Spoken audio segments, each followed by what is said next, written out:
हे friends, what's up. Once again chronic media की team आप सभी के लिए एक और नया शानदार एनिमे लेके आ चुकी है। और जैसा कि आप लोगों का लगातार कंप्लेन रहता था कि ऑलरेडी ये एनिमे एक्सप्लेन हो चुकी है तो कोई नया एनिमे लेके आओ, तो हमारी टीम ने इस बार ट्राई किया है कि काफी ज्यादा लेटेस्ट एनिमे लेके आ सके। अब भी अगर ये एनिमे आपने कहीं पे देख लिया है तो यार माफ करना, क्योंकि ये एनिमे अभी भी ऑन गोइंग एनिमे ही है। अब ये भी एक्सप्लेन आपने देख लिया तो मैं कुछ नहीं कर सकता, लेकिन अगर नहीं देखा है तो आप लोगों को मैं बता दूं कि ये एनिमे सच में बहुत ही ज्यादा शानदार है। अगर आप लोगों को भी मजा आता है रीइंकार्नेटेड एनिमेज देखने में तो ये एनिमे एक नया ऑनगोइंग एनिमे होने वाली है आप सभी के लिए। तो चलिए स्टोरी में स्टार्ट होते हैं। एनिमे के स्टार्टिंग में हमें एक लड़की दिखाई जाती है जिसका नाम मारी होता है, और वो बहुत ही ज्यादा एक्साइटेड लग रही होती है क्योंकि उसके घर में एक नया मेहमान आने वाला होता है। उसके जो मम्मी पापा थे जब आते हैं तो उसके हाथ में वो अपने छोटे भाई को देखती है, जिसे देख के वो काफी ज्यादा खुश हो जाती है। और यही हमारा मेन कैरेक्टर होने वाला है जिसका नाम है शियोन। इसी के साथ 3 साल बीत जाता है और दोनों भाई बहन बड़े हो जाते हैं। जब भी मम्मी पापा घर से बाहर रहते हैं तो ये दोनों साथ ही में एंजॉय किया करते हैं।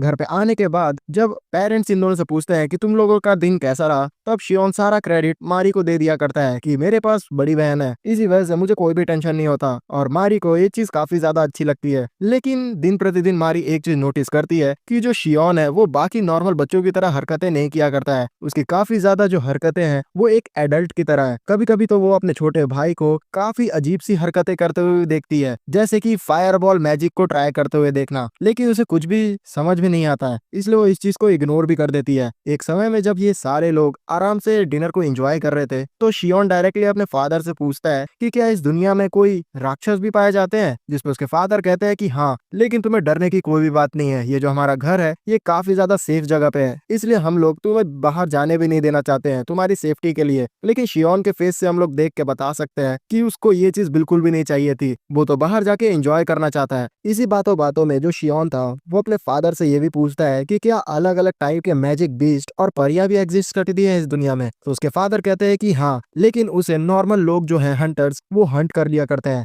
इसलिए उनकी जो आबादी है वो विलुप्त होने की कगार पे है। तो एक्साइटेड होते हुए शियोन अपने फादर से एक और सवाल पूछता है कि क्या इस दुनिया में मैजिक भी एग्जिस्ट करता है। लेकिन इस वर्ड को घर में कोई भी नहीं जानता था, और उसके फादर बोलते हैं कि नहीं, ऐसा तो हमने कभी सुना नहीं, ये किस चीज के बारे में तुम बात कर रहे हो। शियोन जैसे ही सुनता है कि इस दुनिया में मैजिक को कोई जानता ही नहीं है तो उसका मुंह उतर जाता है, और उस दिन के बाद से उसने कभी भी अपने परिवार में इस चीज का जिक्र नहीं किया। इसी के साथ 3 साल और बीत जाते हैं और मारी जो थी अपनी ट्रेनिंग जोरों शोरों से बढ़ा दी थी। उसे इस तरीके से ट्रेन करते हुए देख के शियोन पूछता है कि तुम इतना ज्यादा ट्रेन क्यों कर रही हो। तो मारी बोलती है कि मैं अपने आप को ताकतवर बनाना चाहती हूँ, क्योंकि मैं तुम्हारी बड़ी बहन हूँ और मुझे तुम्हारी हिफाजत करनी है। लेकिन जो शियोन था वो बिल्कुल भी घुल मिल के यहाँ पे रहना नहीं चाहता था, और इसलिए वो थोड़ा कटा कटा रहने लग गया। और इस चीज को मारी भी नोटिस कर लेती। मारी अपने आप को ताकतवर बनाने के लिए अपनी दोस्त रोज के साथ भी ट्रेनिंग करना चाहती है, लेकिन रोज उसे मना कर देती है क्योंकि वो उतनी ताकतवर नहीं है। इसी बीच अचानक से एक लेक में इन्हें कुछ चमकता हुआ दिखाई देता है। तो जो मारी थी वो शियोन को भी इस जगह पे लेके आ जाती है दिखाने के लिए कुछ, और बोलती है कि प्लीज फादर को कुछ भी मत बताना। शियोन का इस चीज को सोच के फटा हुआ था कि अगर फादर और मदर को पता चल गया कि हम लोग शाम के समय पे इतने दूर आए हुए हैं तो वो लोग डांटेंगे हमें। लेकिन मारी उसे बोलती है We don't care. कि तुम उस पर ध्यान मत दो, थोड़ा देर वेट करो और मैजिक देखो। उसके ये चीज बोलते ही नदी में से काफी ज्यादा चमकदार रोशनी निकलना शुरू हो जाती है, जिसे देखता है शियोन तो वो भी काफी ज्यादा मेस्मराइज हो जाता है, और वो मारी से बोलता है कि तुम्हें ये कहाँ से देखने को मिला, और क्या तुमने फादर और मदर को इसके बारे में बताया है। तो मारी बोलती है कि हाँ, सबसे पहले मैंने उन्हें ही बताया, लेकिन पता नहीं क्यों वो इसे नहीं देख पाए, और मैं ये चीज सोच के खुश हूँ कि तुम भी बाकियों की तरह नहीं हो और तुम मेरी तरह इसे देख पा रहे हो। तो शियोन बोलता है हो सकता है ये एडल्ट्स नहीं देख पा रहे हो। तो मारी बताती है कि नहीं, ऐसा नहीं है, मैंने अपने दोस्तों को भी दिखाने का कोशिश किया लेकिन उन्हें भी ये चीज नहीं दिखाई दे रहा था। इसका मतलब ये तो नहीं कि कहीं ये मैजिक है। शियोन इस चीज को सुनता है और बोलता है कि तुम्हें याद था, और काफी ज्यादा इमोशनल हो जाता है। तो मारी बोलती है कि हाँ, मुझे तुम्हारी बताई हुई हर चीज याद रहती है, चलो हम तुम्हारा सपना पूरा करने का ट्राई करते हैं। इसके बाद से ये दोनों काफी जल्दी खाना खत्म करने के बाद लेक के पास जाना शुरू कर देते हैं, और इनके पेरेंट्स भी इस चीज को नोटिस करते हैं। इन लोगों ने सोच लिया था कि जब भी ये मैजिक का जो गोला है वो ऊपर आना शुरू करेगा तो ये नदी के जो जितने भी मछली है उसको फिशिंग करने की कोशिश करेंगे और पता करेंगे कि आखिरकार इस मैजिक का स्रोत कहाँ पे है। इस चीज के ट्राई में इन लोगों ने डिसाइड किया था कि पहले एक बार हम लोग फिशिंग करने का ट्राई करेंगे जब ये मैजिक नहीं हो रहा होगा, फिर एक बार ट्राई करेंगे जब ये सारा मैजिक हो रहा होगा। तो ये लोग ऐसे ही करते हैं। दिन के समय में जब ये लोग उस नदी से काफी सारी चीजें निकालते हैं तो इन्हें कुछ भी अलग पता नहीं चलता है। उतने में जो मारी की दोस्त रोज थी वो वहां पे आ जाती है। वो बोलती है कि हे मारी, तुम इस बकेट से कौन सी ट्रेनिंग कर रही हो? तो मारी बोलती है कि कुछ नहीं, हम तो बस यहाँ पे ऐसे ही कुछ ना कुछ देखने की ट्राई कर रहे हैं। तभी जो शियोन था वो रोज को देखता है और उसे वो काफी ज्यादा सुंदर लगती है। फिर मारी बताती है कि जो रोज है वो एक कॉमनर है, लेकिन इसे थोड़ा बन के बोलना ज्यादा अच्छा लगता है। रोज उसे बोलती है कि ये सारी चीजें बताना तुम्हें जरूरी था क्या? फिर शियोन और रोज आपस में काफी अच्छे से बात करते हैं, जिसे मारी देखती है तो उसे काफी ज्यादा जेलस फील होता है। फिर मारी रोज को बता देती है कि जो शियोन है उसे भी ये मैजिक के गोले दिखाई देते हैं। तो रोज बोलती है कि अच्छा, तो तुम भी एक चूजन वन हो। फिर शाम हो जाती है और जब वो मैजिक के गोले बाहर निकलना शुरू करते हैं तो ये लोग वो सारी चीजें नदी में से बाहर निकालने की कोशिश करते हैं जो कि इन्होंने दिन में निकाली थी। और ये लोग नोटिस करते हैं कि जैसे ही पानी में वो लोग बाहर निकाल ले रहे हैं उन चीजों को, तो उसमें से वो मैजिक परफॉर्म नहीं हो रही। तो कहीं ना कहीं कुछ तो गड़बड़ है। रोज बताती है कि इस नदी में बहुत सारे अलग अलग टाइप के प्रजाति पाए जाते हैं, तो तुम बिल्कुल भी नहीं जान पाओगे कि आखिरकार इसके पीछे का वजह क्या है। तो शियोन बोलता है कि ऐसा है तो मैं खुद ही अंदर घुस के पता करने वाला हूँ। और वो अपने कपड़े उतार के नदी में जाना शुरू कर देता है। उसे इस तरीके से खतरा लेते हुए देख के जो मारी थी वो भी उसके पीछे जाने के लिए तैयार हो जाती है। जैसे ही ये दोनों नदी में घुस जाते हैं तो अपने हाथ से उस मैजिक के गोलों को टच करके फील करते हैं और इन्हें वो काफी ज्यादा वार्म लगता है। शियोन पानी के अंदर झांक के देखने की भी कोशिश करता है, लेकिन उसे कुछ नहीं पता चलता है। फिर ये लोग बाहर आ जाते हैं और शियोन बोलता है हो सकता है कि ये जो भी चीज की वजह से हो रहा हो वो मूविंग क्रिएचर है, क्योंकि ये चीज धीरे धीरे इधर उधर होते हुए मुझे मूव फील हो रही है। उतने में जो रोज थी वो बोलती है कि मेरे को एक रेयर मछली मिल गई। ये एक मेल टाइप की मछली है और ये आमतौर पर नदी के काफी अंदर पाई जाती है, लेकिन प्रजनन के टाइम पे ये ऊपर आ जाती है। और फिर उस मछली को इन्होंने जो पहले से एक फीमेल मछली पकड़ी हुई थी उसके साथ रख देते हैं। और जैसे ये दोनों मछली उस बकेट में आती है तो मैजिक स्टार्ट हो जाता है और चमकदार गोले ऊपर निकलना शुरू कर देते हैं। तो शियोन समझ जाता है कि इसके पीछे की वजह क्या है। दो प्यार करने वाले जोड़े अगर साथ में आ जाए तो मैजिक का आविष्कार होता है। Come on, man. तो जो मारी थी वो बोलती है अच्छा, अब मैं समझ गई, इसका मतलब शियोन और मेरे को शादी करनी पड़ेगी, तब जाके हम लोग मैजिक को पैदा कर पाएंगे। तो यहाँ पे शियोन बोलता है तुम पागल तो नहीं हो गई हो, हम लोग भाई बहन है तो हम लोग ऐसा बिल्कुल भी नहीं कर सकते। मारी अभी भी इतनी समझदार नहीं हुई है कि उसे इस चीज के बारे में पता चल सके। फिर सीन अगले दिन का आता है जहाँ पे मारी रोते रोते शियोन को बताती है कि उसकी मदर ने उसे काफी ज्यादा डांटा है क्योंकि उसने ये सारी बातें उनको भी बताई थी। तब शियोन बताता है कि देखो तुम अजीब सी बातों करोगी तो वो तो डांटेंगी ही ना। तो मारी बोलती है कि इसमें गलत क्या है, मैं तुम्हारे साथ हमेशा रहना चाहती हूँ। तो शियोन बोलता है कि देखो, हमेशा रहने के लिए तुम्हें शादी करने की जरूरत नहीं है, हम लोग तो ऐसे भी साथ रहने ही वाले हैं। तो मारी बोलती है कि अगर हम लोग शादी नहीं करेंगे तो मेरे को कहीं और शादी जबरदस्ती करवा दिया जाएगा, तब तो हम लोग अलग ही हो जाएंगे। तो शियोन बोलता है हक करते हुए उसे कि तुम टेंशन मत लो, मैं तुम्हें कभी भी छोड़ के नहीं यहाँ से जाने वाला हूँ। और उसको लंबी लंबी फेंकना शुरू कर देता है। इन दोनों को इतने अच्छे मिलाप को देखते हुए अचानक से जो शियोन था वो चमकदार होना शुरू हो जाता है और उसके अंदर से एक रोशनी निकलने लग जाती है जो कि मारी भी देख पा रही होती है। मारी बोलती है कि कहीं इसको ही मैजिक तो नहीं बोलते हैं। तो शियोन बोलता है शायद से जब मैंने ये चीज बोला कि मैं तुम्हारे लिए कभी भी शादी नहीं करूंगा तो ये एक तरह का कन्फेशन हो गया, तो इसी वजह से हो सकता है कि मैजिक एक्टिवेट हो गया हो। इस चीज को सुन के जो मारी थी वो बहुत ही ज्यादा शर्माने लग जाती है और उधर से भाग जाती है। शियोन उसको जाने के बाद सोचता है कि किस तरीके से इस दुनिया में मैजिक एग्जिस्ट नहीं करता है, लेकिन उसके फ्रेमवर्क्स अभी भी इस जगह पे जिंदा है, तो वो चाहे तो मैजिक को प्रोड्यूस तो कर ही सकता है। और वो बोलता है कि अब उसे अपनी जिंदगी का मकसद पता चल गया, वो इस दुनिया में इसलिए रीइंकारनेट हुआ है ताकि इस दुनिया में मैजिक को पैदा कर सके और दूसरे शब्दों में आविष्कार कर सके। फिर सीन शिफ्ट होता है और हम लोग एक जवान लड़के को देखते हैं जो कि किताबों के भंडार के बीच में बैठते हुए बोल रहा होता है कि चलो ये समय आ गया है। मैंने सुना था कि 30 साल तक अगर कोई लड़का वर्जिन रह जाता है तो उसके अंदर मैजिक की कैपेबिलिटीज आ जाती है, और आज मेरा 30 साल कंप्लीट हो चुका है तो मैं ये ट्राई करूंगा। और फिर वो अपने हाथ को आगे करते हुए एक मैजिक स्पेल पढ़ता है, फायर बॉल, लेकिन उसमें से कोई भी आग नहीं निकलती। इस चीज को देखते हुए वो एकदम शांत सा पड़ जाता है और वो काफी सारे अलग अलग ट्रिक्स का अपनाए करता है जिससे वो मैजिक को अपने अंदर से निकाल सके, लेकिन कुछ भी नहीं होता है। लास्ट में वो हार मान जाता है और वो बोलता है कि मैंने अपनी पूरी जिंदगी सिर्फ मैजिक की सोचते हुए ही खत्म कर दी। और वो एकदम निराश होते हुए अपने कमरे की ओर जाना शुरू कर देता है, लेकिन बीच में ही उसे हार्ट अटैक आ जाता है और वो मारा जाता है। वो बोलता है कि नहीं, मैं मरना नहीं चाहता, मैंने तो अभी तक मैजिक को पाया भी नहीं है। और फिर उसके बाद वो सारे व्यूअर्स को ये बोलता है कि मेरी जिंदगी काफी ज्यादा एकदम निराशाजनक थी, मैं हमेशा अकेले ही रहा करता था, लेकिन एक चीज मुझे हमेशा खुश रखती थी, ये सोच कि 30 साल तक अगर कोई वर्जिन रह जाता है तो उसके अंदर मैजिक कैपेबिलिटीज आ जाती है।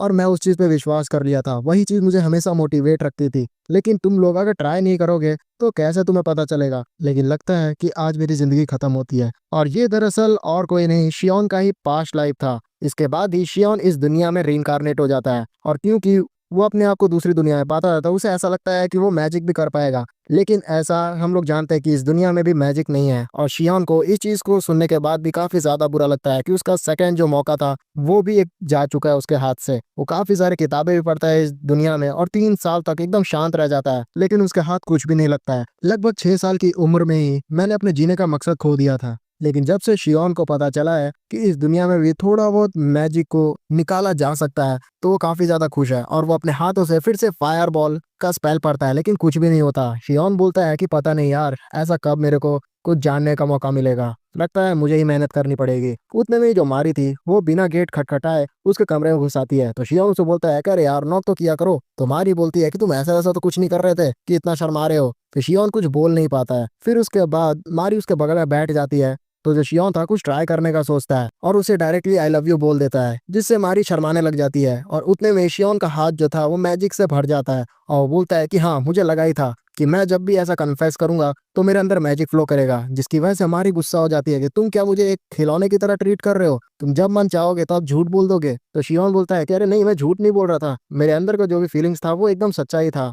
और जितने लोग भी यहाँ सोच रहे हैं कि ये दोनों भाई बहन आपस में इतने ज्यादा अजीब सी बातें क्यों कर रहे हैं, तो मैं बता दूं कि शियोन और मारी बायोलॉजिकल सिबलिंग्स नहीं है। शियोन जो है वो अडॉप्टेड है और ये आगे चल के आपको स्टोरीज में पता चलेगा, लेकिन मैंने अभी बता दिया क्योंकि मुझे भी ये चीज देखते देखते काफी ज्यादा अजीब लग रहा था। शियोन जैसी ये चीज बोलता है तो जो मारी थी वो चुपचाप मान लेती है। शियोन ने अपनी रियल फीलिंग्स बताई है और शियोन मन में सोचता है कि इसको मनाना कितना आसान है। फिर जो मारी थी वो उससे पूछती है कि तुम्हें और भी कुछ इसके बारे में पता चला। तो शियोन बोलता है कि अगर इसी तरीके से बस कन्फेस करने से ये मैजिक बाहर निकलेगा तो ये काफी ज्यादा मुश्किल हो जाएगा, मुझे कुछ और भी ट्राई करना पड़ेगा। और वो अपने बहुत सारे जो इमोशंस थे उसको ट्राई करने लग जाता है, जैसे गुस्सा, उदासी और खुशी। और इस सभी चीजों को वो ट्राई करता है तो उसका शरीर पूरी तरीके से चमकना शुरू कर देता है, जिसे देख के मारी भी खुश हो जाती है और बोलती है कि तुमने कर दिखाया शियोन। जिसपे शियोन बोलता है कि हाँ, ऐसा कर तो लिया, लेकिन इससे क्या ही होगा, मैंने तो बस अभी अपने शरीर को चमकाना सीखा है, लेकिन फिर भी नॉर्मल लोगों से मैं थोड़ा अलग हो चुका हूँ। फिर मारी उसके सर पे टैप करते हुए चली जाती है कि तुम खुश हो तो मैं भी खुश हूँ। इसी के साथ कुछ दिन बीतता है और शियोन हमें बताता है कि उसने इतने दिनों में कुछ मैजिक के बारे में और भी चीजें पता की है, जैसे मैजिक इस दुनिया में हमारे इमोशन से तब्दील होता है। दूसरी ये चीज कि तुम दिन में एक लिमिटेड अमाउंट तक ही अपनी मैजिक कैपेबिलिटीज को पा सकते हो और अगर तुम अपने पूरी मैजिक को पूरा दिन का यूज कर लेते हो तो तुम्हारी विल पावर भी खत्म हो जाती है। और तीसरी ये चीज कि अगर तुमने अपनी मैजिक कैपेबिलिटीज पूरी तरीके से खत्म कर दी तो तुम्हारा जो लिमिट है वो भी बढ़ जाता है। और चौथा ये चीज कि जिसके अंदर मैजिकल कैपेबिलिटीज यूज करने का ताकत नहीं है वो इस चीज को देख ही नहीं सकते, और जिनके अंदर है यानी कि चूजन वन वही इस चीज को देख सकते हैं। जैसा कि हम लोग जानते हैं मारी और रोज ही इस चीज को देख पा रहे थे और इसके पेरेंट्स नहीं देख पा रहे थे। और फिर उसके बाद शियोन हमें बताता है कि अभी तक उसने मैजिक के बॉल्स बनाना नहीं सीखा है, जो कि उसके लिए काफी ज्यादा बुरी बात है। और फिर से वो ट्राई करना शुरू कर देता है। अलग अलग तरीके को अपनाने के बाद उसे ये पता चलता है कि मैजिक और लॉजिक्स को अगर वो साथ में यूज करे तभी जाके वो कुछ ना कुछ कर पाएगा। और फिर वो अपने इमोशंस को उल्टी तरीके से यूज करता है और अपने बाएं हाथ में ऐसा फील करता है कि अगर हाथ में लाइट चमकने लग जाए तो वो काफी ज्यादा खुश होगा। और ये सोचते ही उसकी हाथ चमकने लग जाता है एक मैजिक बॉल से, जिसे देख के वो काफी ज्यादा खुश होता है और अजीब सी स्माइल निकालता है और एक्साइटेड होते हुए वो उस मैजिक बॉल को सीधा दीवार में पंच करने के लिए तैयार हो जाता है। उसे ऐसा लग रहा होता है कि उसके अंदर पावर आ चुकी है, लेकिन ऐसा कुछ भी नहीं होता। उसके हाथ में उल्टा चोट ही लग जाता है और बोलता है कि अरे यार, लगता है वो वाली ताकत नहीं है, मैं अभी बस चमका ही सकता हूँ अपने हाथ को, लेकिन चलो कोई नहीं, कुछ तो प्रोग्रेस हुआ। इसी के साथ जो शियोन है वो अपने लिमिट को पुश करना डेली शुरू कर देता है, जिसकी वजह से उसके पास एक हाई एमपी बन सके मैजिक को यूज करने की, और दिन प्रतिदिन वो प्रैक्टिस भी कर रहा होता है। एक समय में जो इनके फादर रहते हैं वो मारी, रोज और शियोन को अपने गार्डन में लेके आ जाते हैं और वहाँ उन्हें बोलते हैं कि अब तुम्हारी स्वॉर्ड फाइटिंग की ट्रेनिंग स्टार्ट होगी। इस दुनिया में काफी ज्यादा ताकतवर लोग भी रहते हैं और अपने आप का बचाव करने के लिए तुम्हें ये चीज सीखना ही होगा। लेकिन शियोन इस चीज में बिल्कुल भी एक्साइटेड नहीं लग रहा होता है और उसे बस अपने कमरे में जाके मैजिक की प्रैक्टिस करनी होती है। तो वो बोलता है अपने फादर को कि मुझे ये नहीं सीखना, जिसपे उसका फादर बोलता है कि बेटे, यहाँ सिर्फ तुम्हें इंसानों से ही नहीं लड़ना रहता, मॉन्स्टर्स भी आते हैं जिसके लिए तुम्हें अपने सेल्फ डिफेंस के लिए तलवारबाजी तो सीखनी पड़ेगी। रोज भी इस चीज को सीखने के लिए तैयार होती है और मारी शियोन को बोलती है कि तुम सबसे अपना बेस्ट देना। फिर इन तीनों का ट्रेनिंग स्टार्ट होता है, जहाँ पे कुछ देर बाद जो शियोन था वो बुरी तरीके से जमीन पे पड़ा हुआ होता है और उसके फादर भी उसे देखते हुए बोलते हैं कि बेटा, मुझे लगा नहीं था कि तुम्हारे अंदर बिल्कुल भी टैलेंट नहीं होगा तलवारबाजी की, लेकिन रोज के अंदर मैं एक्स्ट्राऑर्डिनरी स्वॉर्ड्समैन की टैलेंट देख पा रहा हूँ, ये सच में काफी अच्छा करेगी। दूसरी तरफ जो मारी थी वो तो काफी ओवर एक्साइटेड थी, वो सीधा तगड़ा हमला करने के लिए अपने फादर के ऊपर तैयार हो जाती है, लेकिन उसके फादर इजीली इस चीज को डॉज कर लेते हैं और उसके सर पे थोड़ा सा लकड़ी टच करते हैं और बोलते हैं कि मैं जीत गया, तुम्हारे मूवमेंट काफी ज्यादा तेज है और तुमने तब वार किया जब मेरा ध्यान नहीं था, जो कि काफी अच्छा चीज है, तुम काफी अच्छे से इंप्रूव करोगी मारी। जिसे सुन के जो मारी थी वो खुश हो जाती है और बोलती है कि मैं और भी प्रैक्टिस करूंगी। लेकिन जो शियोन था वो तो अपने मैजिक के ऊपर ही खोया हुआ था। शियोन ऐसी अपने मैजिक्स की डेली प्रैक्टिस कर रहा होता है और वो मन में सोचता है कि अगर इस मैजिक के बॉल को मैं अपने शरीर से बाहर फ्लो कर पाया तब मैं और भी ज्यादा खुश होऊंगा। और ऐसा सोच के वो मैजिक बॉल को फायर करने की कोशिश करता है, लेकिन कुछ भी नहीं होता। तो वो सोचता है कि लगता है अभी मैं उतना ताकतवर नहीं हुआ हूँ, लेकिन इंप्रूवमेंट तो हुई है। पहले के समय में मैं अपने मैजिक बॉल को और अपने मैजिक स्पिरिट को दिन में एक बार ही निकाल पाता था, लेकिन अभी मैं 20 बार से ज्यादा निकाल पा रहा हूँ, मुझे और भी ज्यादा प्रैक्टिस करने की जरूरत है। उतने में जो इनके फादर थे वो यहाँ आ जाते हैं और वो बोलते हैं कि तुम क्या पढ़ाई कर रहे थे? शियोन बोलता है कि नहीं, वो सब मुझसे नहीं होता। तो उसके फादर बोलते हैं कि मैं अभी स्टेरिया जा रहा हूँ, क्या तुम चलोगे? तो शियोन खुश हो जाता है। स्टेरिया दरअसल इनके घर के सबसे पास वाला एक बड़ा सा टाउन है, जहाँ पे ये लोग एंजॉय करने के लिए जा सकते हैं और वहाँ मारी और शियोन अपने फादर के साथ चलने के लिए तैयार हो जाते हैं। ये सारे लोग सिटी में पहुंच जाते हैं, जहाँ पे जो शियोन और मारी थे वो काफी खुश लग रहे होते हैं। फिर इनके फादर बोलते हैं कि अभी हम लोग थोड़ा सा शॉपिंग कर लेते हैं और तुम लोग बिल्कुल भी इधर उधर मत जाना, साथ ही में रहना, क्योंकि तुम लोग खो जाओगे।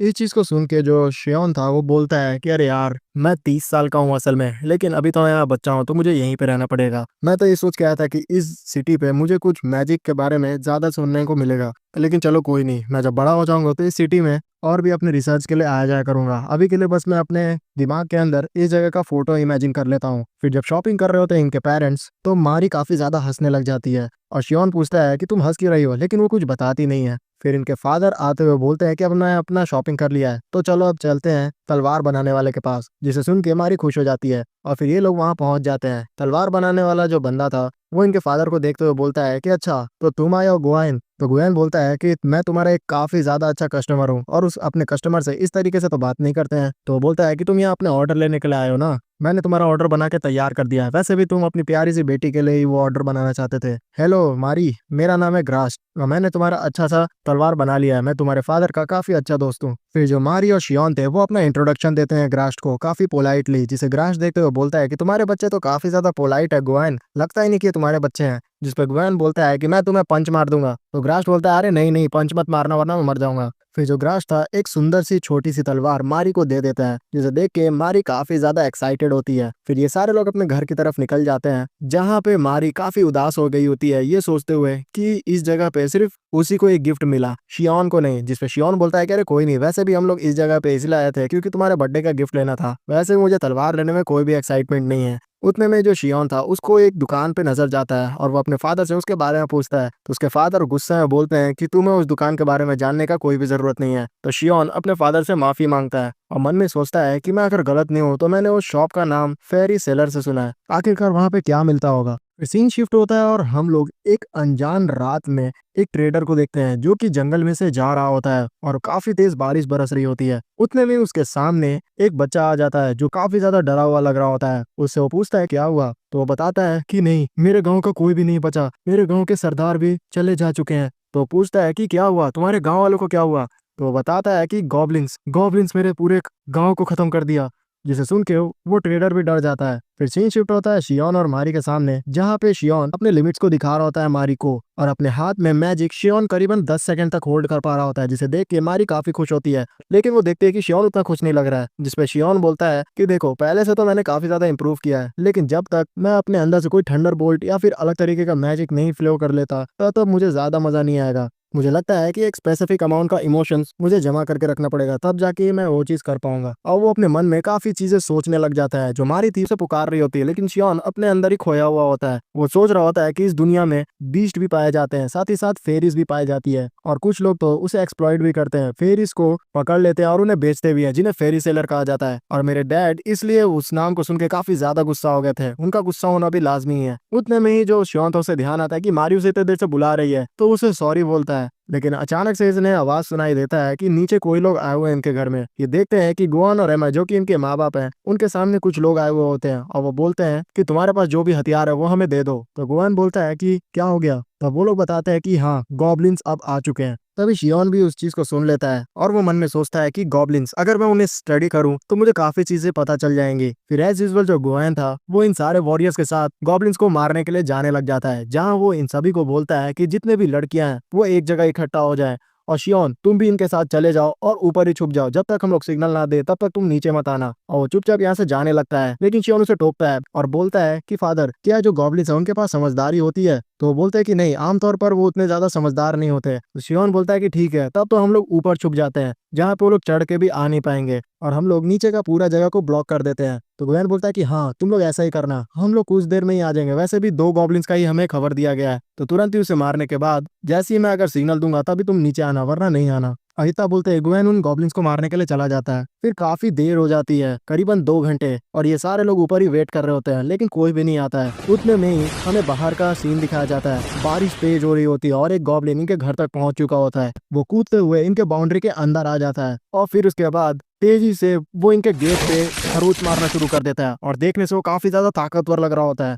जो मारी थी वो बोलती है कि क्या फादर आ गए, लेकिन शियोन बोलता है कि नहीं, उन्होंने बोला था कि वो सिग्नल देंगे, ये फादर नहीं है। जो गॉब्लिन था काफी ज्यादा दम लगाता है, लेकिन वो गेट को खोल नहीं पाता है। एट लास्ट खिड़की तोड़ते हुए अंदर आ जाता है और इस आवाज को मारी सुन लेती है और बोलती है कि मुझे घबराहट हो रही है, यहाँ पे कोई और आया है। आखिरकार ये किस तरीके का आवाज थी? शियोन फिर उसको शांत करवाता है और बोलता है कि कोई भी हल्ला नहीं करेगा, लगता है कि गॉब्लिन्स हमारे घर में घुस चुके हैं। और ये लोग काफी शांत हो जाते हैं और जैसे ही गॉब्लिन चुपचाप इनके गेट से बाहर निकल जाता है तो ये लोग काफी खुश होते हैं कि इन पे अब जो खतरा था वो टल चुका है। लेकिन उतने में बिजली कड़कती है और एक बच्ची का आवाज निकल जाता है, जिसकी वजह से गॉब्लिन्स को पता चल जाता है कि इसके अंदर इंसान छुपे हुए हैं। तो वो तेजी से इस गेट को ठकठकाना शुरू कर देता है और वो अपने दम लगाते हुए इस गेट को तोड़ के अंदर आ जाता है। और गॉब्लिन देखने में भयानक था, जिसे देखता है शियोन और बोलता है कि क्या मैं एक नंबर का पागल था जो मैं इसे स्टडी करने की सोच रहा था? मैं ऐसा तो बिल्कुल भी नहीं कर सकता। ये सारे लोग एकदम सुन बैठ जाते हैं, लेकिन जो एमा थी वो इन सभी को प्रोटेक्ट कर रही होती है और गॉब्लिन को बोलती है कि तुम बिल्कुल भी सामने मत आना, ये सारे मेरे बच्चे हैं, प्लीज इन्हें जाने दो। लेकिन गॉब्लिन हंसता है इन्हें देख के।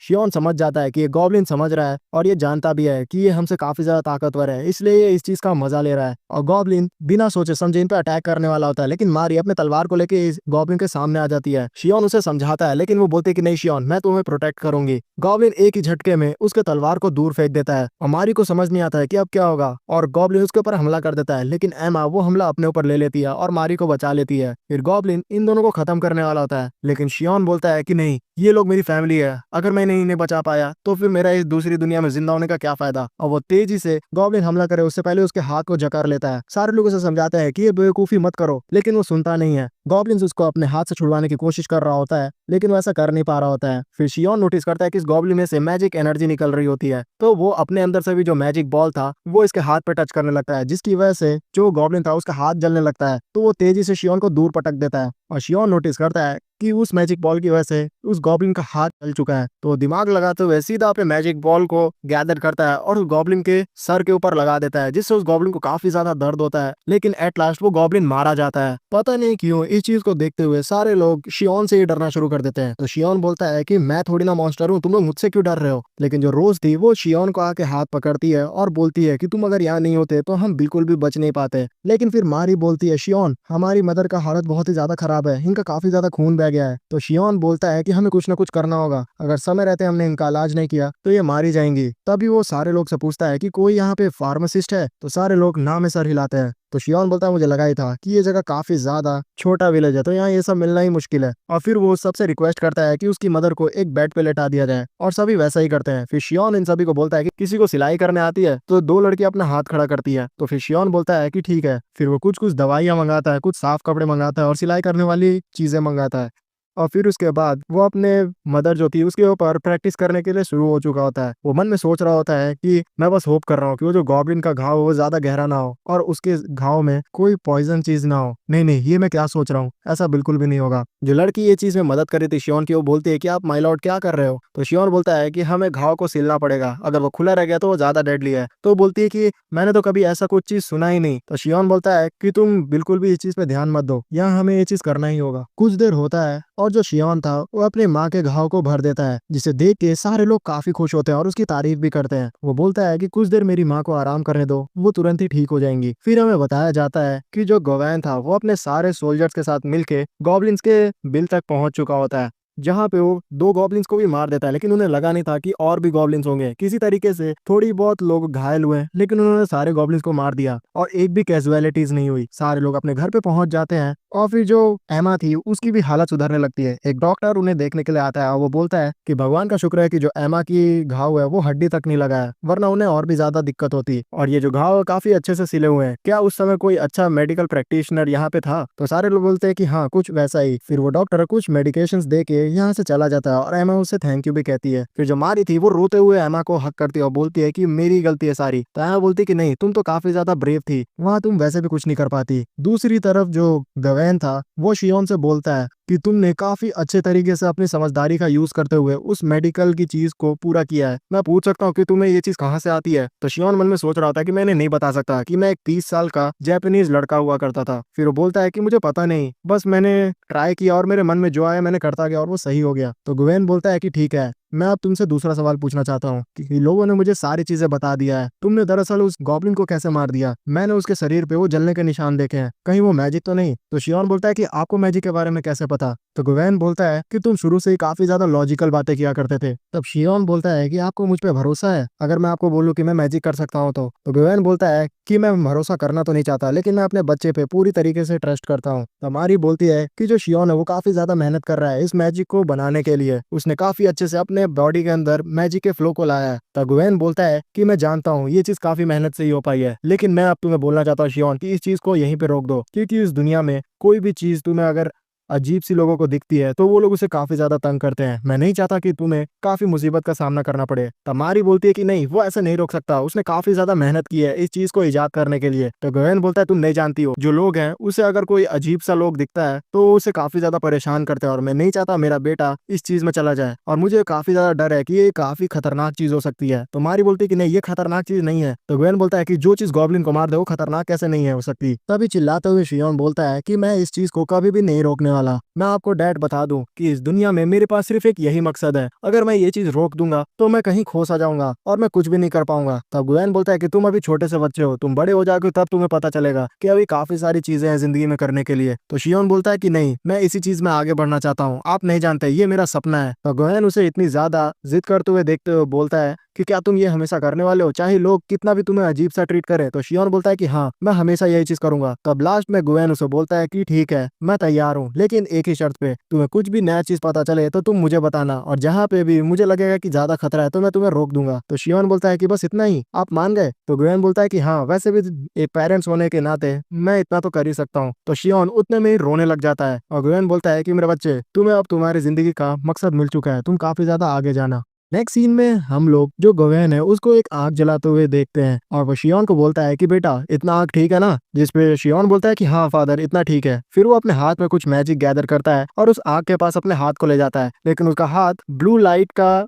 आग पकड़ लेता है और वो बोलता है अरे यार मेरा हाथ जल गया। तो गुवेन डरते हुए पानी उसके ऊपर फेंकता है और बोलता है कि क्या हो गया, तुम ठीक तो हो ना? तो शियोन बोलता है कि हाँ, मैं अभी तो ठीक हूँ। तो गुवेन बोलता है कि तुम पागल तो नहीं हो, इतने ज्यादा रिस्क क्यों ले रहे हो? तो शियोन बोलता है कि मैंने रिस्क तो लिया है, लेकिन यहाँ मैंने एक नई चीज भी खोज की है। मुझे ये तो पता चल गया कि जो मेरा मैजिक है, आखिरकार अगर कोई हाई लेवल का मैजिक लो लेवल के मैजिक पे टकराता है तो उसके साथ क्या होता है। और मैं ये भी जानना चाहता था कि जो मेरा मैजिक है वो नेचुरल फेनोमेना से टकराने के बाद क्या होता है। और जैसा कि हमने देखा कि आज ब्लू फ्लेम का जन्म हुआ है, तो जो गवेन था वो बोलता है कि बेटा मैं ये चीज देख तो नहीं पा रहा हूँ, लेकिन मैं आज का चीज को ये चीज देख के बोल सकता हूँ कि तुम जो भी कर रहे हो वो काफी ज्यादा कमाल का है। फिर जो शियोन था वो अपनी एज यूजुअल अजीब सी हंसी हंसना शुरू कर देता है। तो जो गवेन था वो बोलता है कि ये क्या हो गया? तो मारी बोलती है कि जब भी शियोन को मैजिक के बारे में कुछ नया पता चलता है तो वो ऐसी अजीब सी हंसी हंसता है, तो आप इसे इग्नोर कीजिए। तो गवेन बोलता है कि आज मुझे अपने बेटे के बारे में एक नया चीज पता चला। इसी के साथ डेली ये लोग अपना इस एक्सपेरिमेंट को जारी रखते हैं। हाथ अपना जो शियोन था वो डेली जलाता है और उसे कुछ ना कुछ चीजें पता चल रही होती है, जिसमें जो गवेन था उसका सपोर्ट कर रहा होता है। इन सारी चीजों के बाद एक दिन जो रोज थी वो भी यहाँ पे आती है और शिरोन उससे बता देता है सारी चीजें कि किस तरीके से उसके फादर भी इस चीज में अब सपोर्ट कर रहे हैं। और शियोन फिर उससे थैंक यू भी कहता है उस दिन सबके सामने उसका सपोर्ट करने के लिए। तो रोज बोलती है कि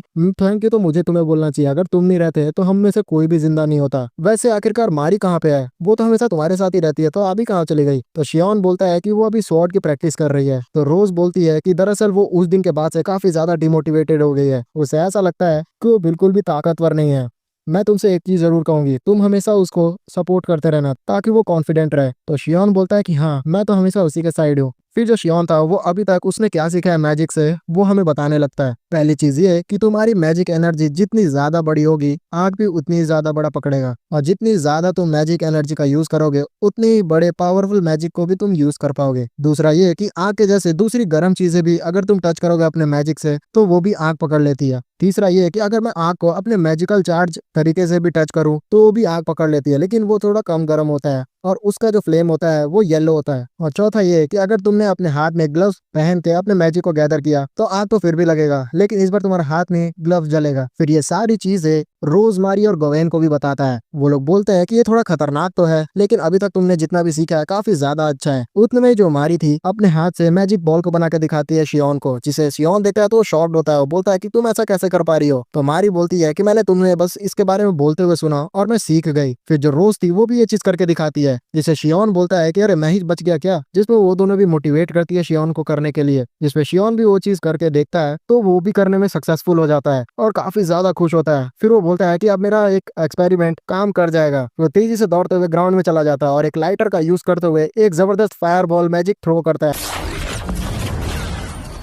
जिसे ये लोग देखते हैं तो वो भी शॉक्ड होते हैं। जो शियोन था वो बोलता है कि ये चीज जैसा मैंने सोचा था वैसा तो नहीं है, लेकिन अब मेरा जो सपना हुआ करता था पिछले जिंदगी में एक फायरबॉल मैजिक को थ्रो करने का, उसके मैं काफी ज्यादा करीब पहुंच चुका हूँ। और वो फिर से अजीब सी हंसी हंसने लग जाता है और रोज और मारी उसे कॉन्ग्रेचुलेट करते हैं। फिर जो शियोन था उसको ये चीज प्रैक्टिस करते हुए 1 महीना हो जाता है और वो हमें बताता है कि वो जब भी इस फायरबॉल को फायर करने का सोचता है तो नेक्स्ट बार से काफी छोटा निकलता है और वो लाइटर के बिना अभी तक फायरबॉल फायर करना सीख नहीं पाया है। लेकिन चलो कोई नहीं, अभी भी ये एक प्रोग्रेस की तरह है। दूसरी तरफ जो मारी थी वो अपने फादर के साथ ट्रेनिंग कर रही होती है स्वॉर्ड की, लेकिन उसके हाथ छिल जाते हैं, फिर भी वो ट्रेनिंग नहीं छोड़ती है। गवेन उससे बोलते हैं कि तुम्हें रेस्ट करना चाहिए, लेकिन मारी बोलती है कि आपने तो कहा था कि मुझे स्ट्रांग होना है तो लगातार प्रैक्टिस करते रहना होगा। लेकिन जो शियोन था वो भी बीच में आता है और उसे बोलता है कि तुम्हें रेस्ट करना चाहिए। तो मारी बोलती है कि ठीक है, अगर तुम बोल रहे हो तो मैं इस ट्रेनिंग को थोड़ा देर के लिए ब्रेक कर देती हूँ। गावेन शियोन को बोलता है कि तुम टेंशन मत लो, वो थोड़ी सी परेशान चल रही है। दूसरे सीन में जो शियोन था वो गवेन से एक चीज पूछता है कि आपने कभी इलेक्ट्रिसिटी के बारे में सुना है? हो सकता है कि किसी एनिमल से निकलते हुए या फिर कहीं ना कहीं से आपसे सुना होगा। तब गवेन बोलता है कि नहीं, मैंने ऐसा तो सुना नहीं है। तब शियोन हमें बताता है कि फायर मैजिक के इतने एक्सपेरिमेंट करने के बाद अब उसका नेक्स्ट टॉपिक है लाइटनिंग मैजिक, और वो सोच रहा है कि इस चीज का भी आप प्रैक्टिस करना शुरू करें। गवेन उसे बताता है कि उसने तो इस चीज के बारे में नहीं सुना, लेकिन कहीं ना कहीं ग्रास्ट से उसके बारे में थोड़ा बहुत सुनने को मिला था,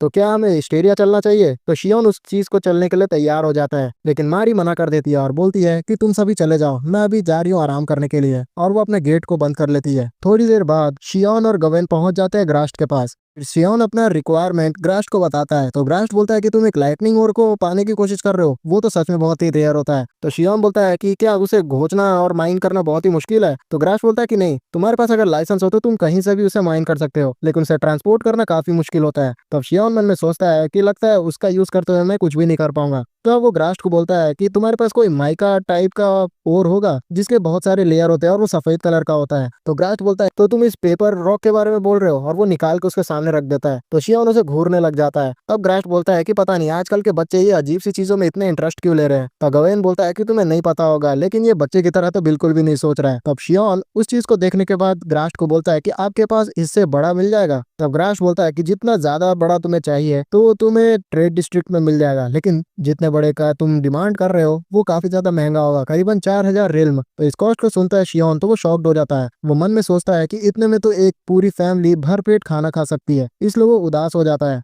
लेकिन गवेन बोलता है कि चलो लेने के लिए चलते हैं। तो शियोन बोलता है कि आप इतना महंगा खर्चा मुझ पे करेंगे? तो गवेन बोलता है कि आज तक तुमने मुझसे कुछ भी नहीं मांगा, और एक पेरेंट्स होने के नाते इतना तो मैं कर ही सकता हूँ, और तुम बच्चे हो, तुम्हें पैसे के बारे में नहीं सोचना चाहिए। तो शियोन खुश हो जाता है। फिर नेक्स्ट सीन में शियोन के सामने हम लोग एक लाइटनिंग ओर को पड़ा हुआ देखते हैं और इस बार जो एमा थी वो भी अपने बच्चे का एक्सपेरिमेंट देखने के लिए आई होती है। फिर जो शियोन था वो अपने मैजिक को फ्लो करवाता है उस लाइटनिंग ओर से और उसमें से एक अजीब सा लाल लाइटनिंग निकलता है। तो गवेन को लगता है कि एक्सपेरिमेंट फेल हो गया, तो वो शियोन को बोलता है कि तुम उदास मत हो, फायर मैजिक को भी तुमने फर्स्ट टाइम ट्राई किया था तो फेल हो गए थे, तो ये तो फिर भी एक लाइटनिंग मैजिक है। लेकिन शियोन अजीब सा हंसने लग जाता है और वो बोलता है कि मैंने जैसा सोचा था वैसा ही हुआ, जो भी मेरे मैजिक है वो किसी भी अगर एलिमेंट्स के कांटेक्ट में आता है तो वो उसी का रूप ले लेता है, जैसा कि अभी उसने लाइटनिंग का रूप लिया है और एक टाइम पे फायर का रूप लिया था। इसका मतलब है कि मैं सारे एलिमेंट्स का जो भी मैं अपना मैजिक यूज करना चाह रहा हूँ वो यूज कर पाऊंगा। उसे इस तरीके से खुश देखते हुए एमा भी खुश हो जाती है। नेक्स्ट सीन में जो शियोन था अपने कमरे में बैठ के ये सोच रहा होता है कि अब उसे किस तरीके से लाइटनिंग मैजिक को थ्रो करने का प्रैक्टिस करना होगा। वो काफी ज्यादा ब्रेनस्टॉर्मिंग करता है लेकिन उसे कुछ चीज समझ में नहीं आती है। लेकिन लास्ट में वो सोचता है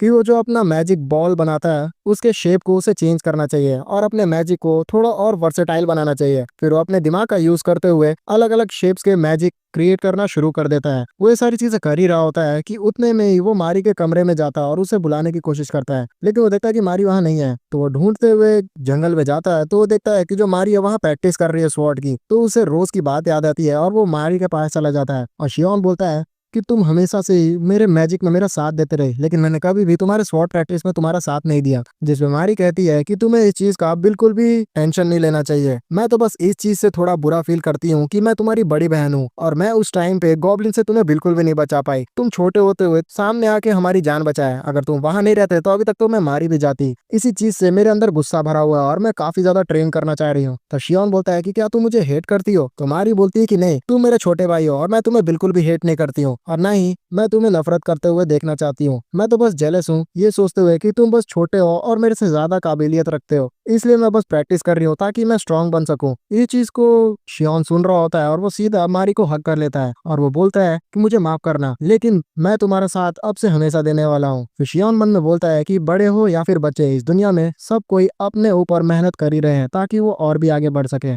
फिर सीन शिफ्ट होता है और हम लोग मारी को देखते हैं जो कि शियोन को पकड़े हुए काफी ज्यादा चिंता कर रही थी, जिसपे रोज उसे बोलती है कि अगर तुम दूर नहीं हटोगी तो जो शियोन है वो अपने प्रैक्टिस नहीं कर पाएगा। जिसपे मारी बोलती है कि क्या मैं तुम्हें तंग कर रही हूँ? तो शियोन बोलता है कि नहीं, लेकिन अगर तुम थोड़ा दूर हो जाओगी तो सेफ रहेगा क्योंकि मुझे अभी नए मैजिक का प्रैक्टिस करना है। जिसपे जो मारी थी वो दूर हट जाती है। फिर उसके बाद हमें शियोन बताता है कि मैजिक को प्रैक्टिस करने की वजह से मुझे एक और चीज पता चली है कि जितने बड़ा मैं मैजिक कास्ट करता हूँ उतने ही पतली उसकी लेयर होते जाती है, जिस वजह से उस पर आग पकड़ना भी मुश्किल हो जाता है। इसलिए इस बार मैं थोड़ा उल्टा करने वाला हूँ, मैं एकदम छोटा मैजिक का लेयर बनाऊंगा जिसकी वजह से वो मैजिक काफी ज्यादा कंडेंस्ड होगी और वो जैसे ही ये चीज करता है और लाइटर जलाता है तो उसका इम्पैक्ट काफी ज्यादा अच्छा होता है और ये देख के शियोन खुश होता है और उसको एक नया नाम दे देता है। फिर यही सेम चीज वो लाइटनिंग वुड के साथ ट्राई करता है तो थोड़ा सा स्पार्क ही जमा कर पाता है, जिससे थोड़ा वो निराश होता है, लेकिन फिर से ट्राई करने के लिए चला जाता है और इस बार अपने मैजिक का दूसरा शेप ट्राई करता है। इस वजह से जो लाइटनिंग वुड था वो तेजी से निकलता हुआ सीधा उसकी तरफ आना शुरू हो जाता है। सही समय पे जो शियोन था वो दूर हट जाता है और मारी और रोज उसे कहते हैं कि तुम ठीक तो हो ना, आखिरकार ये क्या हुआ था? लाइटनिंग को तो तुमसे दूर जाना चाहिए था, तो ये पास कैसे आ गया? तो शियोन बोलता है कि ये काफी लाजमी बात है, मैजिक कहीं भी से भी फ्लो हो सकता है। उतने में ही जो गेवान रहते हैं वो वहां पे आ जाते हैं और शियोन को बोलते हैं कि तुमसे ग्रास्ट मिलना चाहता है। तो शियोन वहां चलने के लिए तैयार हो जाता है। जहाँ पे जो ग्रास्ट था वो शियोन से बोलता है कि एक प्रॉब्लम हो गई है, दरअसल मैंने तुम्हारे मुंह से जो लाइटनिंग ओर के बारे में सुना था उसके बाद मैंने खुद से ही काफी सारे लाइटनिंग ओर जमा कर लिया है और अब कुछ तो बिक गए लेकिन बहुत सारे जो है मेरे पास बचे हुए हैं। प्लीज मैं तुमसे मदद चाहता हूँ इनको बेचने के लिए, तुम्हारे पास कुछ दिमाग में आइडिया है तो बता दो, क्योंकि इस जगह का कुछ समय में मुझसे बहुत ही भारी रेंट वसूला जाएगा जो कि मैं पे नहीं कर पाऊंगा। तो जो शियोन था वो बोलता है कि ठीक है, मुझे कुछ थोड़ा टाइम दीजिए। फिर शियोन बोलता है कि आपने इन सारे ओर्स को दूर दूर क्यों रखा हुआ है? तो ग्रास्ट दो ओर को पास में लाके दिखाता है उसे, जिससे काफी तगड़ा लाइटनिंग ब्लास्ट होता है। नेक्स्ट सीन में ग्रास्ट एक मेटल को दिखाता है इन सभी को जो कि लाइटनिंग ओर को मेल्ट करने के बाद बना है। तब शियोन बोलता है कि क्या दोनों मेटल जो आपने बनाए हैं उस ओर से वो भी रिएक्ट करते हैं? तो ग्रास्ट उसे डायरेक्टली देते हुए बोलता है कि खुद ही ट्राई कर लो और जब वैसे ही शियोन करता है तो उससे कुछ भी रिएक्शन नहीं होता। फिर शियोन के दिमाग में कुछ आइडिया आता है और गावेन से पूछता है वो कि क्या मैं वो चीज ट्राई कर सकता हूँ? तो गावेन बोलता है कि ठीक है। तो मारी को कुछ समझ में नहीं आता है तो वो बोलती है कि तुम क्या सोच रहे हो? तो शियोन बोलता है कि मैं बस कुछ नया चीज ट्राई करना चाहता हूँ। फिर वो अपने मैजिक का यूज करते हुए जो भट्टी थी उसमें आग लगा देता है। ग्रास्ट देखता है और शॉक्ड हो जाता है। वो बोलता है कि ये कैसे हो गया? तब जो शियोन था वो सारी बातें ग्रास्ट को भी बता देता है। तब ग्रास्ट बोलता है कि अगर तुम ऐसे डायरेक्टली मुझे बिना दिखाए इस चीज के बारे में बताते तो मैं विश्वास नहीं करता, लेकिन अब जब मैंने खुद की आंखों से देख लिया है तो मैं तो इस पे विश्वास करने ही वाला हूँ। फिर शियोन उसे बोलता है कि ये जो मैंने आग जलाई है इसमें से आप एक बार यही प्लेट बना के देखो। तो ग्रास्ट वैसा ही करने लगता है और उन्हें बोलता है कि 1 घंटे का टाइम लगेगा, तुम बाहर चले जाओ। जिस पे शियोन बोलता है कि नहीं, मैं यहीं पे देखना चाहता हूँ इस चीज को, क्योंकि ये मेरे स्टडी के लिए काफी ज्यादा जरूरी है। तो मारी भी बोलती है कि अगर शियोन रुकेगा तो मैं भी रुकूंगी। फिर कुछ देर बीतता है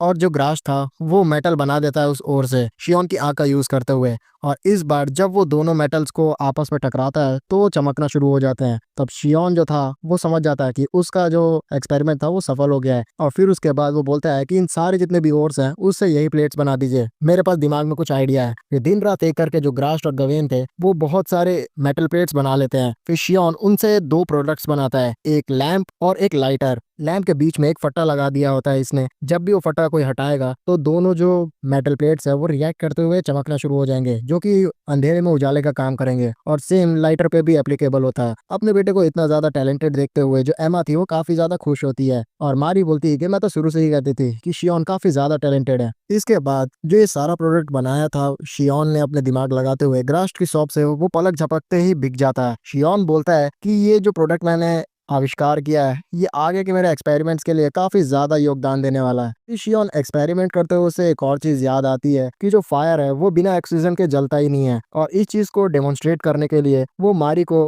कैंडल को बुझा के दिखाता है एक कप से ढकते हुए। लेकिन सबसे बड़ी बात यहाँ पे ये है कि अगर नॉर्मल फायर को मैं इस तरीके से ढकूं तो वो बुझ जाएगा, लेकिन वहीं पे अगर मैं अपने मैजिक फ्लेम से इस कैंडल को जलाऊं और उसे ढकूं तो तुम्हें क्या लगता है कि क्या होगा? तो रोज बोलती है कि ये बुझ जाएगा, लेकिन मारी बोलती है कि नहीं, ये जलता रहेगा। और जब शियोन कप को हटाता है तो वो जो आग थी वो जल रही थी। तो मारी थोड़ा छेड़ने लगती है रोज को। फिर शियोन बोलता है कि इस तरीके से हमें ये भी पता चलता है कि जो मैजिक फ्लेम है वो ऑक्सीजन का यूज करते हुए नहीं जलती है। फिर शियोन का कुछ दिमाग खनकता है और वो बोलता है मारी को कि तुम लोग दूर हट जाओ, मैं एक चीज ट्राई करना चाह रहा हूँ। फिर वो अपने फायर को आसमान में भेजते हुए मारी को बोलता है कि अपनी जो मैजिक बॉल है इसके अंदर देना। तो मारी वैसा ही करती है, लेकिन इस बार बहुत ही तगड़ा एक्सप्लोजन हो जाता है जिससे मारी डरते हुए दूर जाके गिरती है। और रोज फिर उसके पास जाती है और शियोन भी उसको संभालने के लिए जाता है। रोज उससे पूछती है कि तुम्हें लगा था कि इतना बड़ा ब्लास्ट हो जाएगा? तो शियोन बोलता है कि नहीं, मुझे तो लगा था हल्का सा स्पार्क होगा, लेकिन इतना बड़ा ब्लास्ट मैंने कभी भी नहीं सोचा था। इस चीज से शियोन को ये पता चल जाता है कि जो नॉर्मल फायर है वो ऑक्सीजन को फ्यूल की तरह यूज करते हुए जलता है,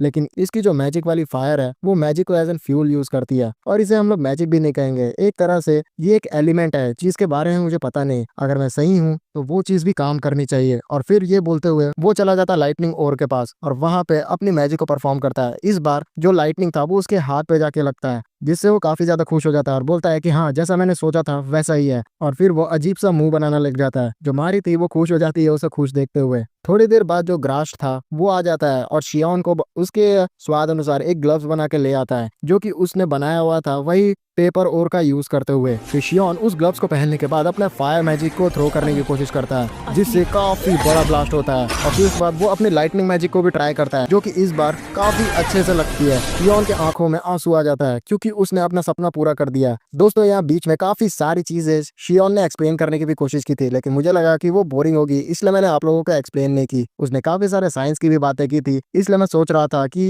ये काफी ज्यादा बिना बात के लंबा हो जाएगा। बेसिकली लास्ट में यही निष्कर्ष निकला था कि ये जो नॉर्मल मैजिक यूज कर रहा है वो कोई नॉर्मल मैजिक नहीं है, ये कंपाउंड की तरह ट्रीट होती है। और उसी से कुछ दिमाग लगाते हुए शियोन ने अपने ग्लव्स का यूज करते हुए तगड़ी तरीके से मैजिक करना सीख लिया होता है। और वो रोते रोते काफी ज्यादा खुश होता है क्योंकि उसने अपना सपना पूरा कर लिया होता है। और मारी और बाकी सारे घर वाले भी उसके लिए काफी ज्यादा खुश होते हैं। इसी तरीके से फिर रात हो जाती है और वो घर में सो रहा होता है, तभी उसे वॉशरूम जाने की तलब होती है। और वो जैसे ही नीचे जा रहा होता है तो उसे अपने फादर और मदर की बात सुनाई देती है, तो वो छुप के उनकी बातें सुनने लग जाता है। एमा बोल रही होती है कि मुझे नहीं लगता कि अभी उतना ज्यादा चिंता करने वाली बात है, लेकिन गोवेन बोलता है कि नहीं, मुझे लगता है कि वो कहीं शो ऑफ ना करने लग जाए अपने मैजिक का, तो दिक्कत हो जाएगा, वो अभी फिर भी चाइल्ड ही है। ये गाविन बोलता है कि मैं कितना भी अपने मन को छुपा लूं, लेकिन मैं हमेशा यही चीज सोचने लगता हूँ कि जो शियोन है वो स्पेशल है, जिसने मुझे दिया था उसे उसकी वजह से। तब शियोन इस चीज को सुन लेता है और वो बोलता है कि डैड ने क्या कहा, इसका मतलब मैं और मेरी फैमिली ब्लड रिलेटेड नहीं है। देखा दोस्तों, जैसा कि मैंने कहा था, शियोन और मारी ब्लड रिलेटेड नहीं है, तो तुम लोग को अब तो अजीब नहीं लगना चाहिए। इसी के साथ कुछ समय बीत जाता है और जो शियोन था अब वो 10 साल का हो चुका होता है और मारी और रोज 12 साल की हो चुकी होती हैं। जो शियोन था वो अपने मैजिक को काफी अच्छे से कंट्रोल करना भी सीख चुका होता है। अब ये तीनों अकेले भी एडवेंचर्स पे निकल जाया करते हैं। जो शियोन था उसने एक और नया टेक्निक इजाद कर लिया होता है जो कि होता है विंड ब्लो, और उसका यूज करते हुए वो गॉब्लिन्स को भी मार रहा होता है। तब मारी उसकी तारीफ करती है और बोलती है कि तुम काफी ज्यादा टैलेंटेड हो। तब शियोन बोलता है कि नहीं, ऐसी भी कोई बात नहीं है। फिर ये तीनों स्टेरिया में आ जाते हैं जहाँ पे अब शियोन बताता है कि जितना वो बड़ा होते जा रहा है उसके अंदर अब मैजिक्स को सेंस करने की भी कैपेबिलिटीज बढ़ते जा रही हैं। वो आसपास लोगों को सेंस करते हुए बता सकता है कि उनके अंदर कितनी मैजिक एबिलिटीज भरी हुई है। लेकिन अभी तक मैंने किसी के भी अंदर मारियो रोज से ज्यादा मैजिक कैपेबिलिटीज को नहीं देखा है। फिर ये सारे लोग ग्रास्ट के शॉप पे आ जाते हैं जहाँ पे ग्रास्ट बोलता है कि अच्छा तुम लोग आ गए। तब शियोन बोलता है कि आप और भी ज्यादा मेल्ट करना चाहेंगे मेटल्स को। तब ग्रास्ट बोलता है कि नहीं, अभी मेरे पास उतना ज्यादा टाइम नहीं है, लेकिन मैंने तुम्हारे कहे अनुसार एक नया ग्लव्स बना दिया है। तुम लोग का हंटिंग कैसा चल रहा है? सुनने में आया है कि हमारे बिना भी अब तुम लोग अच्छा कर रहे हो। तब मारी बताते हैं कि हाँ, हम लोग जल्दी सिल्वर रैंक पे भी पहुंचने वाले हैं। तो ग्रास्ट बोलता है कि तुम्हारे उम्र में कोई भी सिल्वर रैंक पे नहीं पहुंचा होगा, तुम लोग काफी ज्यादा अच्छा कर रहे हो। तब शियोन बोलता है कि नहीं, मुझे तो लगता है कि डैड और आप हमारी उम्र में इससे भी आगे होंगे। तब ग्रास्ट बोलता है कि हम लोग तुम्हारी उम्र से पहले से ही हंटिंग कर रहे हैं, लेकिन उस समय पे कोई भी एडवेंचर गिल्ड नाम की चीज नहीं होती थी, तो हमें पता नहीं कि हम लोग कौन से रैंक पे होते हैं। फिर शियोन अपने ग्लव्स को पहनने लग जाता है जो कि ग्रास्ट ने नए बनाए थे। तब मारी उससे पूछती है कि तुम काफी अच्छा मैजिक्स में करने लग गए हो, तुमने इसके बारे में और कुछ भी सोचा है? तब शियोन बोलता है कि हाँ, मैंने नए नए मैजिक्स को करने का तो सोचा है, लेकिन उससे ज्यादा अभी मैंने कुछ नहीं सोचा। तो मारी बोलती है कि तुम इसका और भी अच्छे तरीके से यूज कर सकते हो। अगर तुम सोचे हो तो मैं तुम्हें बता दूं कि तुम्हारे मैजिक की वजह से अभी तक हम लोग जिंदा रह पाए हैं और इस जगह पे काफी सारे प्रोग्रेसिव चीजें भी आए हैं, जैसे कि ये मैजिक लैम्प। डैड हमेशा कहते हैं कि कोई भी चीज बिना मतलब के नहीं होती है, तो मैं होप करती हूँ कि तुम कुछ और भी चीजें सोचोगे। इसके बाद जो शियोन था वो गवेन के साथ ट्रेनिंग करने लग जाता है, जहाँ पे वो अपने मैजिक कैपेबिलिटी से लड़ रहा होता है और गवेन अपनी तलवारबाजी से। शियोन अपने फायर ब्लास्ट भेजता है गवेन की तरफ, जो कि वो तलवार से ही काट देता है। फिर वो इलेक्ट्रिक ब्लास्ट करता है तो वो भी गवेन अच्छे से डॉज कर लेता है। तो शियोन अपने मैजिक का यूज करते हुए उड़ते हुए पीछे चला जाता है और फिर एक मैजिक से जमीन को धसा देता है, जिससे गवेन जमीन में धस जाता है और वो हार जाता है। तब गवेन बोलता है कि ये काफी ज्यादा अच्छा मूव था, आखिरकार ये कौन सा मैजिक था? तब शियोन बताता है कि कुछ नहीं, मैंने तो बस अपने एयर मैजिक का यूज करते हुए जमीन के अंदर हवा भर दी, जिससे वो काफी खोखला हो गया और आप उसके अंदर धंस गए। लेकिन इसने मुझे काफी ज्यादा थका दिया है, इसलिए मुझे थोड़ी बहुत फिजिकल ट्रेनिंग की भी जरूरत है। तब गवेन उसकी तारीफ करता है और बोलता है कि तुमने तो काफी अच्छा मैजिक को कंट्रोल करना सीख लिया है। तब शियोन बोलता है कि नहीं, अभी मैं उसके डायरेक्शंस को कंट्रोल उतना नहीं कर पाता हूँ। मैंने ये सोचा है कि मैं इतना अच्छा उसे कंट्रोल करूँ कि मैं हवा में उड़ना भी सीख जाऊँ एक पंछी की तरह। तो गवेन बोलता है कि ये तो काफी अच्छा और बड़ा ड्रीम है, तुमको इसके करने के लिए बहुत ही मेहनत करनी पड़ेगी। उतने में ही मारी वहाँ पे आ जाती है और वो बोलती है कि माफ करना मैंने तुम्हें डिस्टर्ब किया हो, लेकिन मैं भी डैड के साथ ट्रेनिंग करना चाहती हूँ। उतने में वो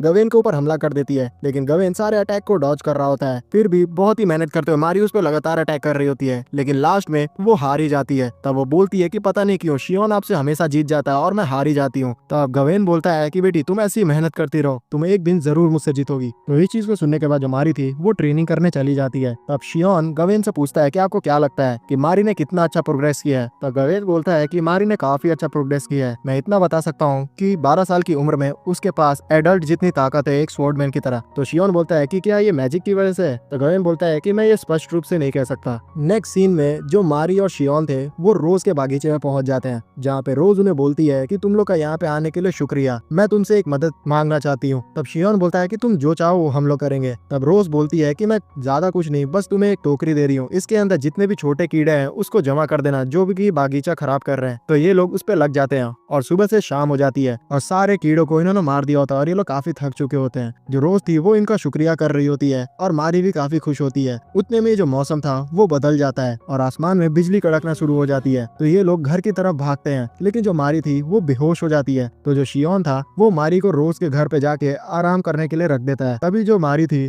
उसे होश आता है। तो शियोन उसे बोलता है कि मारी क्या तुम ठीक हो? लेकिन वो कुछ बोल नहीं रही होती है। तो रोज उसे बोलती है हो सकता है कि ये काफी ज्यादा थक चुकी है, इसलिए इसे बोलने का भी मन नहीं कर रहा। ये मार्केट में एक नया तरीके का बीमारी आया है जिसे लथार्जिक सिकनेस भी कहा जाता है। इसमें जो लोग रहते हैं वो काम करते करते ही गिर जाते हैं और वो फिर कुछ बोलते ही नहीं है, बस वो जिंदा लाश बन के रह जाते हैं। एक तरह से भाई कोमा होता है जैसे ना, वैसे ही। तब जो शियोन था वो रोज से पूछता है कि इसका कोई इलाज है? पर रोज बोलती है कि नहीं, अभी तक तो इसका कोई भी इलाज नहीं मिला है।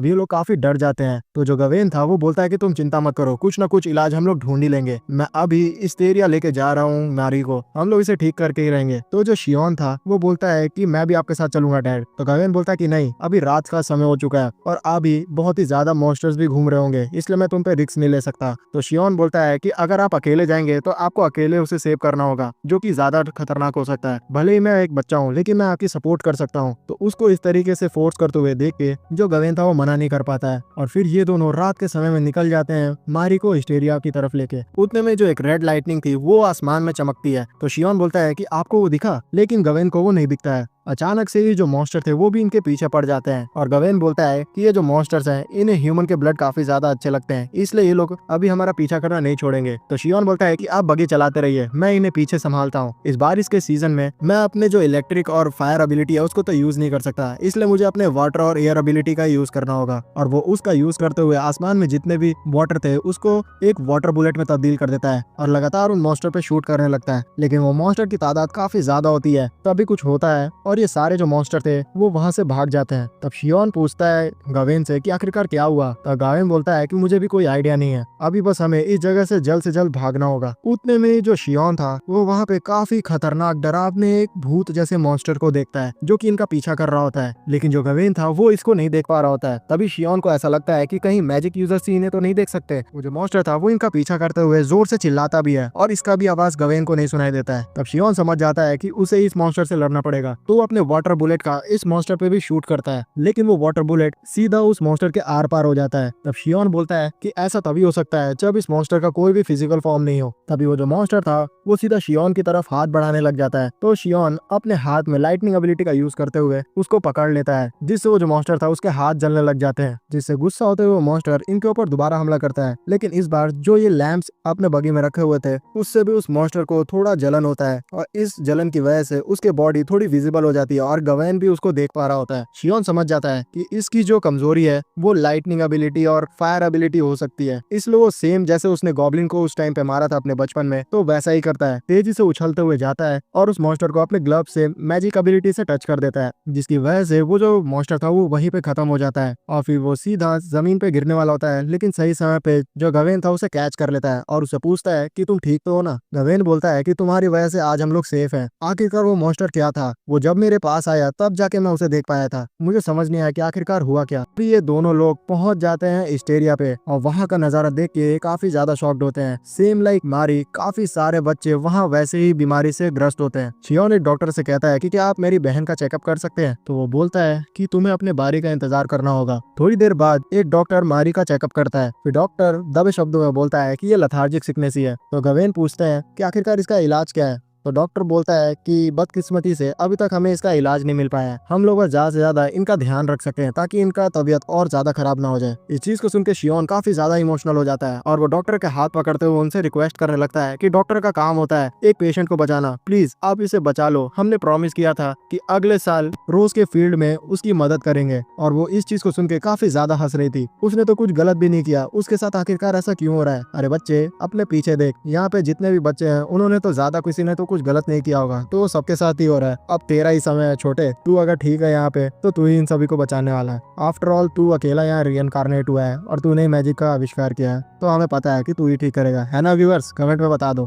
फिर हमें बताया जाता है कि मारी की वजह से इन लोगों ने अब हिस्टेरिया में ही अपना डेरा बांध लिया होता है। ये लोग अपने घर में जाना ही बंद कर दिए होते हैं और इस चीज में हेल्प किया होता है ग्रास्ट ने, जिसने अपने स्टोर रूम को इन्हें दे दिया होता है, जहाँ पे जो मारी थी वो रेस्ट कर रही होती है। और गवेन और एमा उससे काफी ज्यादा थैंक्स कहते हैं, जिसपे ग्रास्ट बोलता है कि कोई बात नहीं, वैसे भी मैं इसे स्टोर रूम की तरह यूज करने वाला था, अब ये तुम्हारा ही कमरा है, तुम चाहे जैसे भी इसे चाहे यूज कर सकते हो, मैं अभी के लिए जा रहा हूँ, जरूरत पड़ेगी तो मुझे बुला लेना। जो शियोन था वो इसी तरीके से मारी के बगल में बैठा हुआ रहता है और हमेशा उसकी हिफाजत करते रहता है। जो रोज आती है वो भी मारी को देखती है, लेकिन किसी भी दिन मारी की हालत सुधर नहीं रही होती है, वो एक जिंदा लाश की तरह बन चुकी होती है। इसी के साथ काफी दिन बीत जाते हैं, अभी भी जो मारी की हालत थी वो एकदम सेम ही होती है। तभी जो गवेन थे वो शियोन के पास आते हैं और उसे बोलते हैं कि शियोन, मैं तुमसे एक आदमी को मिलाना चाहता हूँ। तो शियोन बोलता है कि क्या वो कोई डॉक्टर है जो कि मारी को ठीक कर सकता है। तो गवेन बोलता है कि नहीं। तो शियोन बोलता है कि तब मुझे नहीं जाना। तो गवेन बोलता है कि तुम्हें याद है तुमने 4 दिन पहले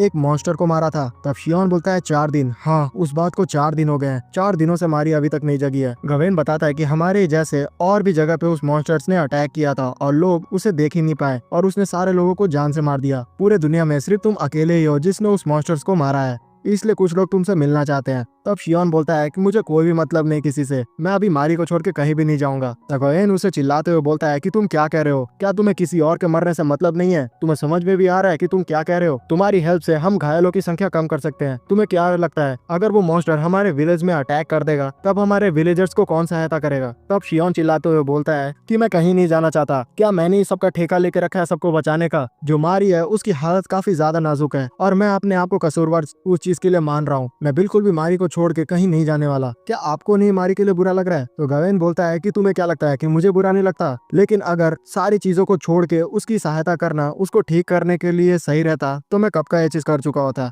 यहाँ तक कि मैं अपने सोल तक को डेमन को दे देता उसे ठीक करने के लिए। इसलिए अभी जो हो सकता है अच्छा, मैं सिर्फ उसे ही करने का सोच रहा हूँ। तुम्हें भी लोगों की सहायता करनी चाहिए ताकि इससे काफी ज्यादा लोगों की जान बच सके। तभी इस चीज से शियोन को याद आता है कि मारी ने उससे कहा था कि तुम्हारे पास इतनी अच्छी एबिलिटी है मैजिक को यूज करने की, तो तुम इसका यूज और भी चीजों के लिए कर सकते हो। डैड कहते हैं कि जो स्पेशल पावर्स होती है वो अगल बगल की काफी चीजों को इन्फ्लुएंस करती है। अब वो तुम्हारे ऊपर है कि तुम उसे अच्छाई के लिए यूज करना चाहते हो या फिर बुराई के लिए। इसलिए मैं चाहती हूँ कि जब समय आए तो तुम लोगों की हेल्प करो। तब शियोन बोलता है गवेन को कि अगर मारी यहाँ पे होती तो वो भी मुझे यही करने के लिए बोलती। मारी एक काफी प्योर सोल की लड़की है, शायद से इसलिए उसके साथ ये चीज हो गया है, लेकिन मुझे अब कुछ ना कुछ तो करना ही पड़ेगा। फिर उसे कुछ चीज दिमाग में खनकती है और वो तेजी से बाहर जाता है और वो चारों तरफ स्कैन करता है और फिर उसके बाद वापस आता है और गवेन को बताता है कि मैंने एक चीज नोटिस की है, मुझे चारों तरफ अब कोई भी मैजिक फील नहीं हो रहा है। मारी के अंदर भी मुझे मैजिक फील नहीं हो रहा है। मुझे इस चीज से ये तो पता चल गया है कि जिन लोगों को ये लेथार्जिक सिकनेस हुआ है उनके अंदर कुछ ना कुछ मैजिक तो था ही। तो हो सकता है कि मैजिक एबिलिटी यूजर्स को ही ये लेथार्जिक सिकनेस अफेक्ट कर रहा होगा। और क्योंकि मैं ही एक अकेला ऐसा हूँ जिसने उस घोस्ट मॉन्स्टर को मारा था, तो अब मैं ही ऐसा आदमी होने वाला हूँ जो कि इस बीमारी का इलाज भी खोजेगा। फिर जो गवेन था वो बोलता है शियोन को